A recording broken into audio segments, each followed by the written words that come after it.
On today's episode, Mike Brown is out, Phil Jackson could be in, and it's Week 10 of the NFL. Welcome to the pitch. We're singing, hey, you can't count us out. We've been running up against the crowd. Yeah, we're the dark horses. Hey guys, you're watching the pitch. As always, I'm your host, John Fox, alongside here with Mitch Sabatelli and Michael Peps Peroni. Finally back. Here we go. First topic of the day, Mike Brown is out as the Lakers coach. Thoughts on this? Yeah, the Lakers. A Hitch will take The it. Lakers are 1-4 now with that new stacked roster. You know, Steve Nash, Kobe, Dwight Howard, Paul Gasol, and obviously anything with those kind of players on there, anything short of a 4-0 season is an understatement. Oh, yeah. An unimpressive season to start off. You know, Mike Still Brown. think it might be a little too early. It's a little but premature, I 1-4 think. You know, Yeah, Mike but Brown. still. out of an 82-game season. Right, but I feel like the Lakers, with all those personalities, they need a guy who can kind of keep them under control a little bit. I don't think Mike Brown is that guy. You know, he butt heads a little bit with LeBron James over in Cleveland a while ago, and LeBron was seeing him as like the big guy in that city, and Mike Brown couldn't really stabilize him.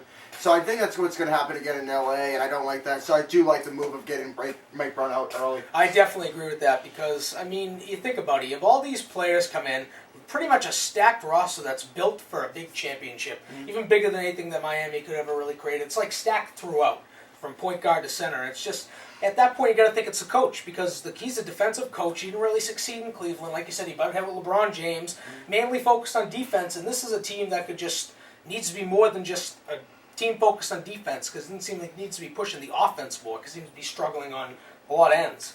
I think at that point you have that good of a team and you just think 1-4, we need to get this going quick. We're the Lakers, we want championships now. We're a championship team in general, look throughout the league. So you know what, we're just going to buy the coach and bring someone in who can get the job done and might as well weed out the problems now at the beginning of the season so you can have a good turnout at the end of the season and win a championship. Right, and it's very hard to build these uber teams and all of a sudden have a chemistry right at the start. You see that with the Celtics, and it did happen. But then 2 years ago with Miami, they had a rough patch earlier in the season. I think it's going to be the same thing with the Lakers, especially with all these guys who have been their number one superstars for decades. If you're talking about Steve Nash and Kobe Bryant, now you're going to throw those guys in there, and even guys like Metta World Peace. He's never been a fifth best player on his team. Antoine Jameson's coming off the bench. There's a lot of players here, and there's a lot of personalities that Mike Brown's got to control, and that's just not going to work. It's a good move. All right, well, having said that, thoughts on Phil Jackson coming back to coach the Lakers? He's had success there, obviously, before. I mean, why not bring him back? You can just think of, like, this is just his team to coach. From the beginning, he's made them a multi-championship team, along with Kobe and bringing Shaq and everything.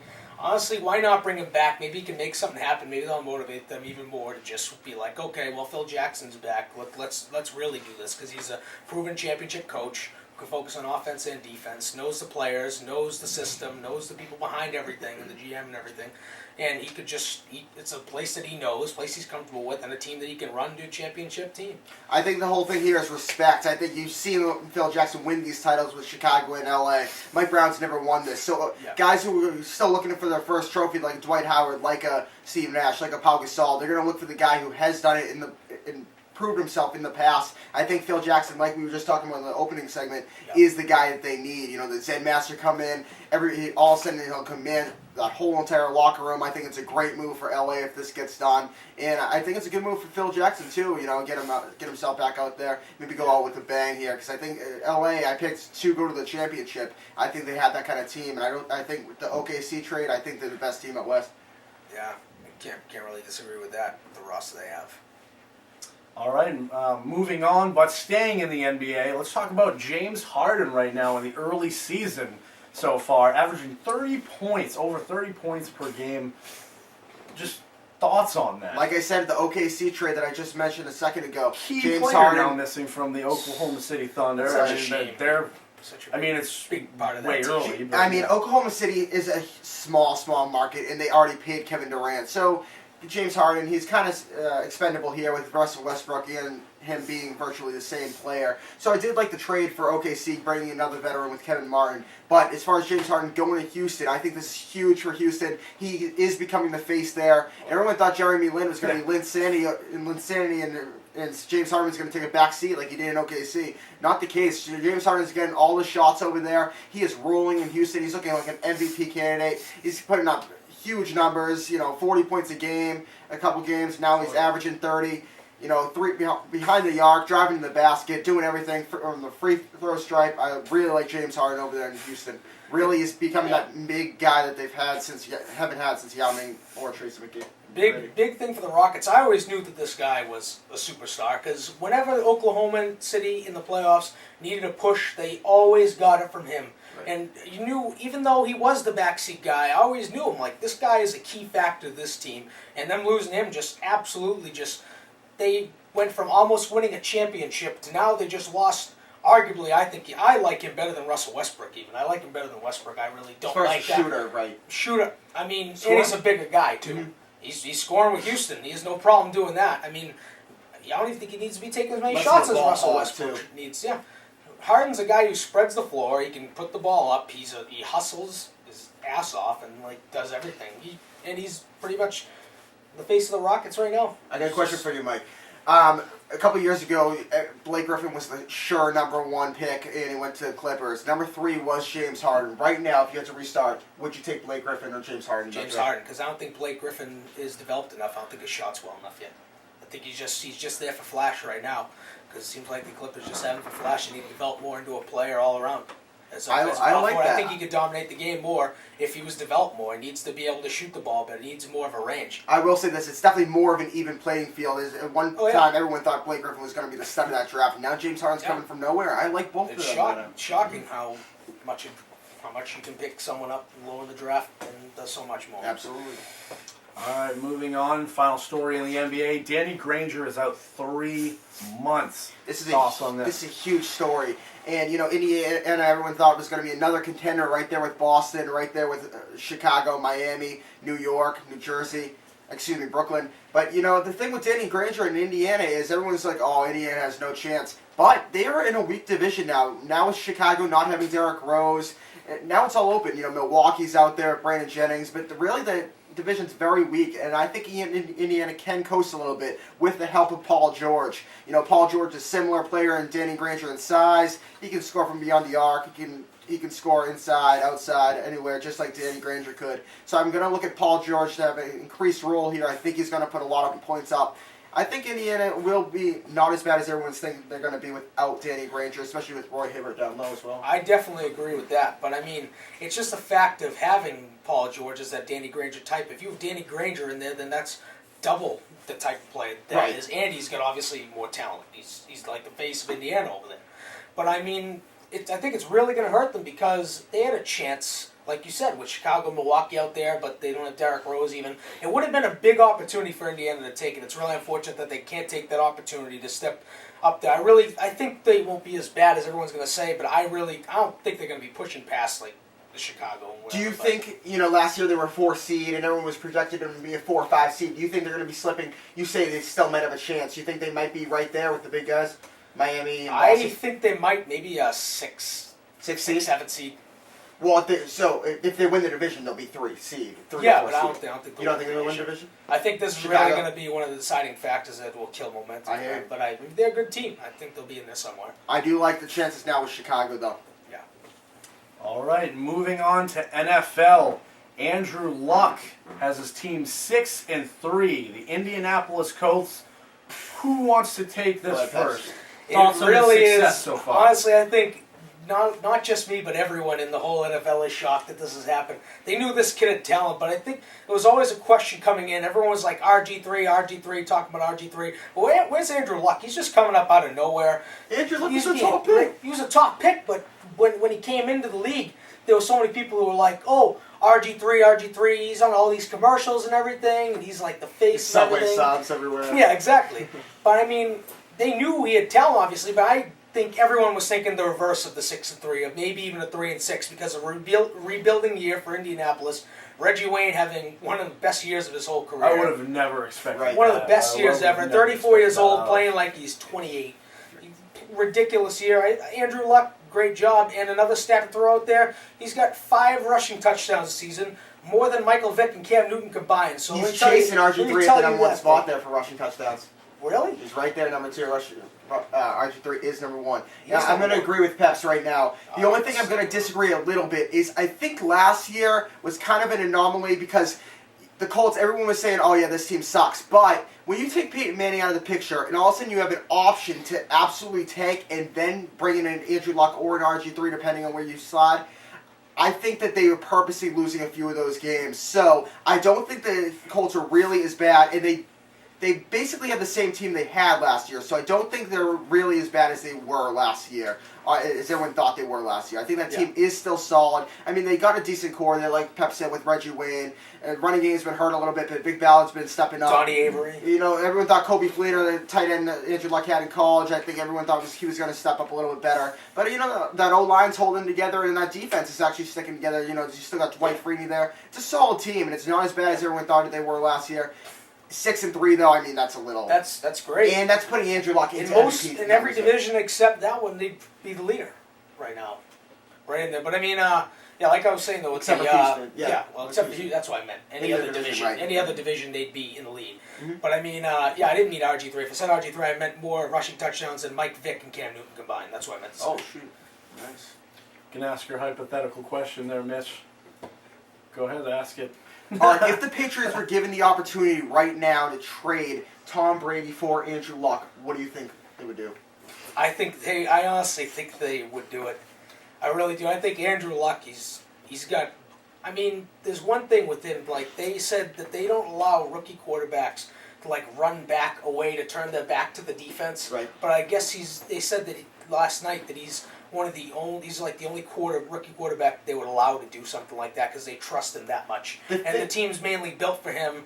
They're saying that he's going to be even better than these guys. They're saying he's like going to be one of the best quarterbacks ever, apparently, from what I've heard. And being 6-3 in your rookie season and stepping up and making really, really smart decisions as a rookie quarterback, which you usually see. You usually see a lot of rookie mistakes out of quarterbacks, but this guy, he just there's something about him. He's got those intangibles, the things you cannot teach. You know, Andrew Luck. Everyone's saying he's the most prepared quarterback out of college since Peyton Manning. I agree with Peps completely. Yeah. And you might think we're crazy right now for saying this, but Tom Brady is getting up there at 36 years old.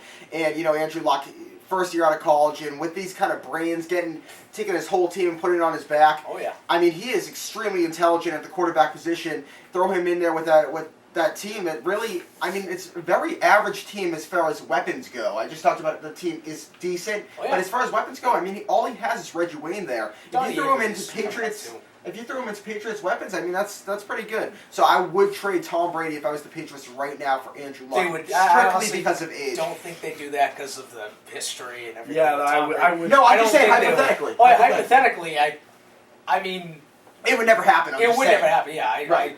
It would be. I guess it'd be kind of cool if it did, but I mean, yeah. I mean, obviously, but just because of Tom Brady's it's just too much for me. Yeah, it's kind of tough to just. It's good. It's easy to think about how we do it now. I'd rather see Tom Brady out there when he's 40-something than to just think of doing he that. deserves I know it's hypothetical, but in general, he deserves to stay doing it. It's a business. It's a business, but when you are the business. No, I agree. I would trade Brady for Andrew Luck, but it would never happen. And because of just the status for the Patriots, he is the figurehead there. I think Robert Kraft would never do it. That's all I'm saying. All right, now bringing it back from far-fetched land.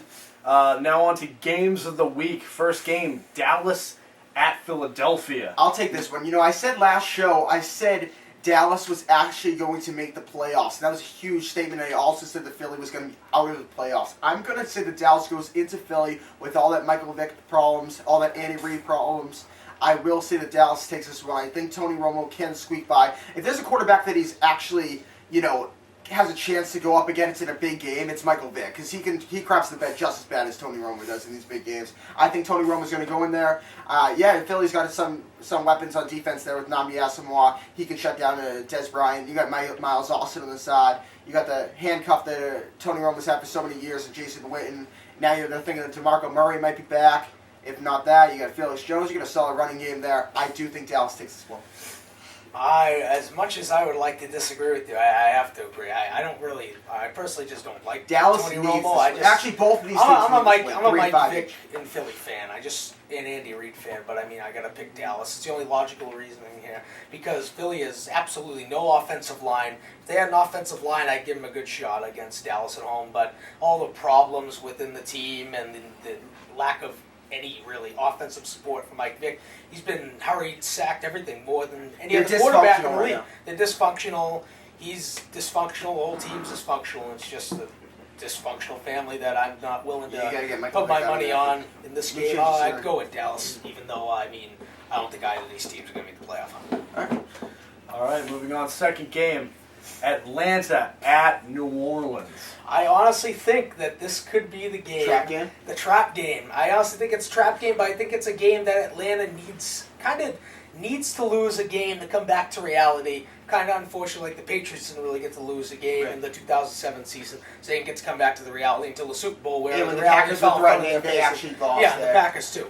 But I mean, I think this is going to be the reality check for Atlanta. I mean, Atlanta's a really, really good team. They are spread throughout. Good defense, good offense. Matt Ryan, great. Roddy White, beast. Turner and everything. But I mean, I honestly think New Orleans with Drew Brees, they're all stepping up. They're all coming together. You know, Drew Brees really just lead this team. Jimmy Graham having an amazing year, tight end.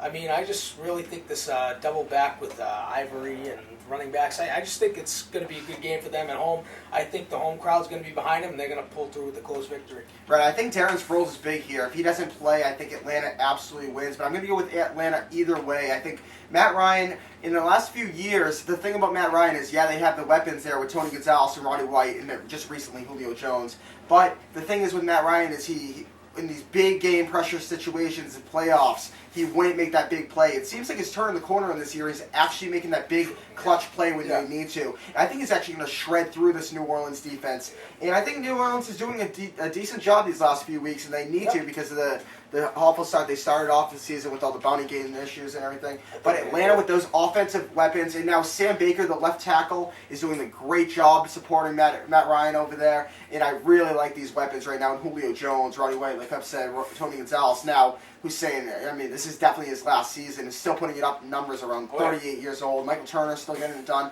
And even this defense is real solid. I really like Atlanta. Yeah, they're all right. I do not think that they're 8-0. You know, yeah, but I mean, Yeah, that's those that paper close does games not that say you pull out 8-0. that make you Right. as good of a team. and that's the as you thing. They're deserve to winning be. these close games, and unlike they've done in the last few years. I will go Atlanta here. I just think don't get me wrong. I think Atlanta will be I think they'll be right in the NFC Championship game, maybe make the Super Bowl. But I mean, I just think this is that game where they kind of need to lose it to just come back to the reality. Two questions for you, Peps. Do you think Atlanta is better than Chicago right now? We're going to be talking about Chicago in a second. I think Atlanta's better than Chicago. Yeah, I mean, that defense is absolutely stout right now. Doesn't matter. I think Jay Cutler's overrated at quarterback position. I think all around, I will take Chicago as a better team than definitely. Atlanta right Jay, now. I don't Jay like the Cutler's shaky never been- offense. Charles Tillman, The shaky four offense. forced Oh yeah, fumbles don't get in me one wrong. game. I love Chicago's defense, but if you're not a spread team throughout, then you don't deserve to be in the championship games. I'm just going to say one thing here. I think Chicago is the Chicago's best one of team. those choke teams. Listen. Going into Soldier Field, extremely tough place to play. Now, Tim Jennings, Charles Tillman, both playing at a huge Pro Bowl level. Tim Jennings with the interceptions, Charles Tillman with I the love turnovers those in guys. general. They're You got great Major players. Wright, Lance Briggs doing huge things for that defense. Brian Urlacher's still getting it done. I love that line as well with Julius Peppers, and I think the coaching is doing a really good job. Atlanta, I do think Atlanta has obviously a better offense, but as far as defense goes, I think Chicago is the most dominant defense in the league right now. I think the all-around team is going to be in the championship games. All right, and one last question for you. Do you think last week I picked Atlanta and the Patriots in the Super Bowl? What's your prediction for the Super Bowl here? I can't really agree. I can't really disagree with that. You want to do the same thing? I love the Patriots. I think they always find a way to somehow pull it out, and I think Atlanta's a beast. Gotcha. All right, so who's gonna take game of the week first? I'll take it. Take it. All right, game of the week. Houston at Chicago. There At it is. Soldier Texans, Field. This is Bears. a defensive showdown. The best defensive player in the game right now, I'm just saying that, is J.J. Watt. He's a 3-4 defensive end, which is extremely tough to get that kind of sacks total that he's getting. He is absolutely dominating any offensive line. huge improvement over last season, but I do think Chicago is the best overall defense in the game and the best overall team in the game. I think Jay Cutler is actually doing real well these last few weeks. I think he's improving week to week. He doesn't need to stay on the field. It always happens is Chicago gets a big record going and all of a sudden he gets injured or he starts making terrible mistakes. He needs to just, let that defense work, do its best, run with Matt Forte. He's got the new target with Brandon Marshall. Don't put all the pressure on himself. I think Houston goes into Chicago and loses because of Soldier Field. I think that defense is going to give Matt Schaub havoc over there, and I think they're going to be able to stop Arian Foster, or at least keep him under control. I disagree. Nice. I think this is the game for Houston that they always wanted This since is a last huge year. game. They had all those injuries last year, and this is their time. Everyone's back. Everyone's ready to go into Chicago and mess shit up right in there in Soldier Field. I really think that this is Matt Schaub's time to step in, take control, and say, you know what, I'm going to make this team an AFC championship, if not Super Bowl, absolute top contender in the AFC. I think this is their year to do Stump the it. Schaub. They even said they refuse anything less than going to the Super Bowl is just an insult to them at this point. But I really think it's not going to come down to the running backs because they're both really damn good in their own ways. Right. It's not. I think the defenses are really similar. Chicago has the edge. Yeah, you're right. You got the But home field advantage I over there at think- Soldier Field. I Tough play. think Houston's Cold. defense is going to be too much for little old interception-prone Jay Cutler. I really think that Jay Cutler is going to put on a worse performance than Matt Schaub. Okay, Chicago has a good defense or whatever, and they have home field advantage, Good but defense it's or an dominating. unbelievable defense, Right. best defense in the NFL. Yep. Okay, I'm not going to take that away from him. I'm not going to take anything really away from Jay Cutler. I just don't think he can step up in one of the biggest games of his life. I don't think he can do it, and I think that Matt Schaub is ready and willing to do it, and him, Arian Foster, and the team, along with J.J. Watt, the sack leader in the NFL, and that whole defense, they're going to go into Chicago, and they're going to just make their day horrible. They are very similar teams. They are very you got- similar you teams. got a I just quarterback- think it comes down to quarterback. Right, you got two quarterbacks that are really scrutinized Jay throughout Cutler's their like whole Matt Schaub. career, and Matt Schaub can throw up some picks too, right? He To can. Tim Jennings and He can. Charles Tillman. Well- Then you got the running backs there, Charles Tillman. the dominating wide receiver, Andrew Johnson, Brandon Marshall. I got one question for you, Peps, though. Do you think every year, like you mentioned, every year it's either one of those offensive players, you got the three offensive players, Schaub, Johnson, and Arian Foster. Every year it seems like one of those big guys gets hurt right before the start of the playoffs. Do you think they'll be all intact at this year? If they're all intact, then this team could win the whole Super Bowl. All right, cool. All right, here we go. Moving on to fantasy. 4 questions here. First question, thoughts on Doug Martin? Doug Martin has been huge these last 2 weeks. 240 yards, 4 rushing touchdowns last week. The week before that, I think, was 160 yards running and then 79 yards or something like that receiving and another 2 touchdowns. Right now, he's putting up huge fantasy numbers. I'm saying that he's a real deal as far as fantasy goes. I think that right now, you can slot him right under Arian Foster as the second best fantasy running back going forward. With that being said, I am selling Doug Martin as high as possible right now. Yes, he's the second best running back going forward, but he's going to have huge value for you right now.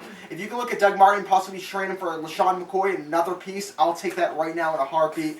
He has any week, no matter what, even if Doug Martin slips a tiny bit, his value decreases extremely, and I really think you should ship out Doug Martin if you got him in fantasy. I agree with that, honestly. I mean, he's a great running back. He had a hell of a game last week. The last few weeks just been unbelievable. He's right up there in the top rushing and everything. But Tampa's letting him run, too. Oh yeah, Tampa's letting him run. That's exactly what Tampa needed, I think, with Josh Freeman. They needed that runner along with the Josh Freeman scramble style. You got B. Get all Jackson those outside, receivers, yeah. B. Jackson, everything. I mean, I think I agree. You got to sell because if you can get someone better right now for him, and then he ends up falling down. I mean, it's a risk. It's a risk worth taking at this point because if he does fall down, whatever, and there's no way. I really don't think anyone's really going to put up another 4 touchdown, 240-yard game. Absolutely Not saying not. he's not going to have a good season, but I mean, your sell high is a pretty Absolutely. good choice. All right. Question number 2, what we've been talking about, Luck or RG3 for the rest of the season? And this is the rest of the fantasy season. Go ahead, Go ahead, Peps. sir. I like Andrew Luck for the rest of the fantasy season. I understand RG3. He's unbelievable rookie quarterback. Right. He's got the rushing and everything. Unbelievable Subway spokesman. Yeah, Exactly. Not bad. But I think it's all down to Andrew Luck because Unbelievable Andrew Luck is a quarterback. He's got a chance to bring his team right into the playoffs in the first year of his career, make a stand, and just prove everybody right about the type of athlete that he's been. He's just as athletic as an RG3. I mean, I think he is. He's 6'4", 230. He's a big guy. He can move. 2 rushing touchdowns last night. Like I said, more than Vic and Newton combined this season, who are veteran athletes. More of a powerhouse. More of a powerhouse, More yeah. of a powerhouse. And Obviously. he's got the smarts that I think RG3 needs to find. I mean, I understand RG3, the smarts are in there. He's smart, but not as smart. He's smart, but I don't think he has as many tools. Intangibles. Intangibles that Luck has in Indy. Right. And I think the coach behind him and really Pagano going through all this cancer stuff, I think that's really motivating all the And players. that's been huge. That's huge. I think that's a huge And motivating Bruce Arians has factor. been a huge coach for them as well.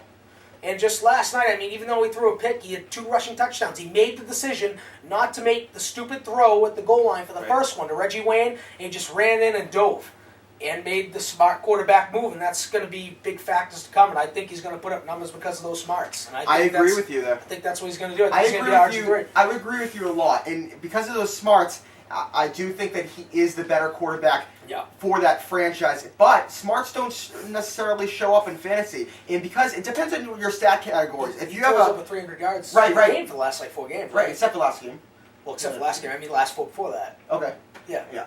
I agree there. But, yards aren't as big as touchdowns in general. And like we said, the only guy who has more rushing touchdowns than Andrew Luck is RG3. So it depends on your stat categories. If you have a lot of points for rushing touchdowns, if they're the same as passing touchdowns, yeah, maybe it's an even playing field. But a lot of leagues have rushing touchdowns as more points than Andrew Luck. And if I was guaranteed that RG3 was healthy for the remainder of the season, I am taking RG3 for fantasy in a heartbeat right now. Right now, after these last few weeks, I would try to package Andrew Luck for another quarterback. Maybe you can get another guy similar caliber, let's say Tom Brady. Package Andrew Luck straight up for a Tom Brady. Even if you want to make this deal, I would trade Andrew Luck straight up for Robert Griffin III because of the rushing. I think he's going to be stepping it up even more and more motivation to step it up now with the cancer and the fact that they have a legitimate shot to be a playoff contender I big agree with time that. in this year compared to RG3. There's when no they're, one- they're there's- literally rebuilding at this point because I don't see them being even a playoff contender at the end of the season. So I mean, there's more motivation I feel like for Luck to go out there and make more big moves to try to get his team to the top. The only thing is, I do like the Washington Redskins running game with Morris there. Yeah. Breakup candidate with Alfred Morris. That's going to take away some of the pressure with RG3. Andrew Luck with this weak running game, especially with Darnell Brown's injuries, now he's going to expect Vic Ballard to be good, solid behind him. Yeah. And he's going to need Reggie Wayne to always be there for them. I think it might be a little bit pressure weeks coming up here. True, So- but I got to give Andrew Luck more credit than RG3 All right. because of just the fact that with even less of talent behind on the Washington side, I mean, more talent for Washington with RG3 having a better group coming in. Luck has made his team a 6-3 team. That means he's pretty much being like a Tom Brady. He can make any Right. really receivers. Granted, he is Reggie Wayne, but Gotcha. still. All right, moving on. Question number 3. What do you do with Cecil Shorts? Yeah, Cecil Shorts, we talked about this last show. He's really this year's Torrey Smith. He comes in, and he's that big, deep threat that Jacksonville hasn't had for a while now. And, the whole thing is the quarterback situation in Jacksonville. If they had a decent quarterback, I think Cecil Shorts' fantasy value is skyrocketing these last few weeks because he's been getting those 1-2 catches a game. He had a few good games a couple games ago with the 6-catch game performance, but I think with Brett Langabert's arm, he's not always going to be there for you. And a lot of people in your league, there's always that 1 or 2 people who just look at stats. They don't really follow football that much. And if you have those people in your league, maybe you look at Cecil Shorts' his last few games and tell him, hey, listen, look at this guy's putting up 100 receiving yards. He's getting touchdowns. Possibly trade him for another more established wide receiver, maybe your running back. I will sell high with Cecil Shorts here. I gotta say, I just want to, before I even get into that, I want to defend Blaine Gabbert because honestly, I think he came to an unfair situation. For him to be called a bad quarterback at this point is really just unfair. He comes into a Jacksonville team where everything's not even really set up for him. Right. And it's just not fair to say that to him. And a couple of things that happened yesterday were just a bunch of crap. The defense screwed up a lot of stuff. The pick and the rush and the passer thing, that's not Blaine Gabbert's fault. And then just That line is just weak. a lot of it is. It And is. without The offensive Maurice line is Jones-Drew. weak. And it seems like the passes they throw, only they're all thing like that the they're all like Jaguars can catching do. like they all come Run. back to the passes. It all seems like comebacks and then they try to go. And where is Justin Blackman? They traded Yeah, up for him yeah. 5th overall. Where is him? Why is I he didn't not even getting see any him much credit? last game. The first pass of the game, I First remember was touchdown last incomplete. game, actually, for him. Well, I mean, I season. didn't really, I Right, didn't really right. see him otherwise than that much. But I mean, with Cecil Shorts, I mean, he's mainly a guy who catches big a lot of big catches, but you don't see a lot of big throws. Right.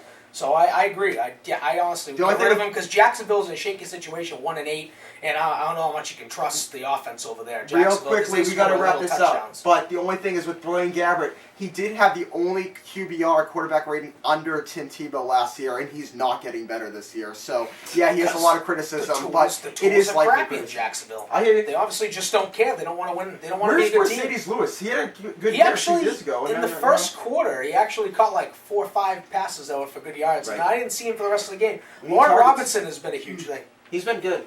Yeah, He hasn't been worth his money, but true. Yeah, but I think he had a lot. He had a lot of receptions the other night. right.